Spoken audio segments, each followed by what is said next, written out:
Hello friends, IFL knowledge series में आपका स्वागत है। आज हम बात करेंगे एक ऐसे डेटा की जो कि डायरेक्ट इम्पैक्ट इकोनॉमी पर डालता है। जी हाँ, ये है रिटेल सेल्स का डेटा। रिटेल सेल्स का डेटा इकोनॉमी की पूरी पारदर्शिता को समझाता है। रिटेल सेल्स के डेटा में हम जनरली जो जनरल गुड्स होते हैं उसकी सेल्स के बारे में बात करते हैं।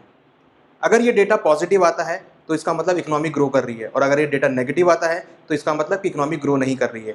ये डिटेल सेल्स जो है वो कंज्यूमर के सेंटीमेंट को भी शो करता है। कंज्यूमर सेंटीमेंट मीन्स उनकी जेब में कितना पैसा है। अगर उनकी जेब में पैसा है तो उनकी स्पेंडिंग्स बढ़ेंगी, उनकी जेब में अगर पैसा नहीं है तो उनकी स्पेंडिंग्स नहीं बढ़ेंगी। जी हाँ, अगर ये डेटा पॉजिटिव आता है इसका मतलब कि जो कंज्यूमर है उनकी जेब में पैसा है और वो स्पेंडिंग्स कर रहे हैं और उनका जो कंडीशन है वो काफ़ी अच्छी है। अगर एक इंडिविजुअल कस्टमर की, एक इंडिविजुअल कंज्यूमर की जेब अच्छी होती है तो इसका मतलब कि जो इकोनॉमी है वो सुधर रही है।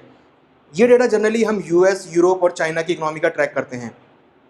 इस डेटा का सबसे ज़्यादा इम्पैक्ट डॉलर में पड़ता है। अगर हम यूएस की बात करें तो अगर डेटा पॉजिटिव आता है तो डॉलर में मजबूती देखने को मिलती है, और अगर डेटा नेगेटिव आता है तो डॉलर में वीकनेस देखने को मिलती है।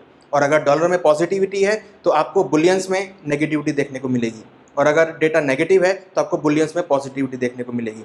जनरली हम इस डेटा का इम्पैक्ट डॉलर के ऊपर देखते हैं, और डॉलर का जो इम्पैक्ट है वो उसका रिवर्सल जो इम्पैक्ट है वो बुलियंस पे देखने को मिलता है। अगर रिटेल सेल्स का डेटा बढ़ता है तो आपको क्रूड ऑयल में और बेस मेटल में तेज़ी देखने को मिलेगी, और अगर रिटेल सेल्स का डेटा खराब आता है तो आपको क्रूड में, एनर्जी में और बेस मेटल में, इंडस्ट्रियल कमोडिटी में गिरावट देखने को मिलेगी। तो सबसे इंपॉर्टेंट डेटा है रिटेल सेल्स का डेटा। इसको जब भी अगली बार ये जब भी रिलीज़ हो आप इसको ज़रूर नज़र में रखें। आपको जब आप इसको देखेंगे तो आपको इसको काफ़ी अच्छे क्यूज़ देखने को मिलेंगे, और अगर डॉलर में मजबूती होगी तो आपका जो इंडियन रुपी है वो भी यहाँ पर स्ट्रेंथ लेता हुआ दिखाई देगा, और अगर डॉलर में वीकनेस होगी तो आपका इंडियन रुपी यहाँ पर वीकनेस होता हुआ दिखाई देगा। तो इस डेटा का इम्पैक्ट डायरेक्ट करेंसी पे पड़ता है और डायरेक्ट कमोडिटी पे पड़ता है। तो जी हाँ दोस्तों, इसको नज़र में रखिए। जब भी ये डेटा आए आपको इससे काफ़ी अच्छे क्यूज़ देखने को मिलेंगे जो कि आपकी ट्रेडिंग में हेल्प करेगा।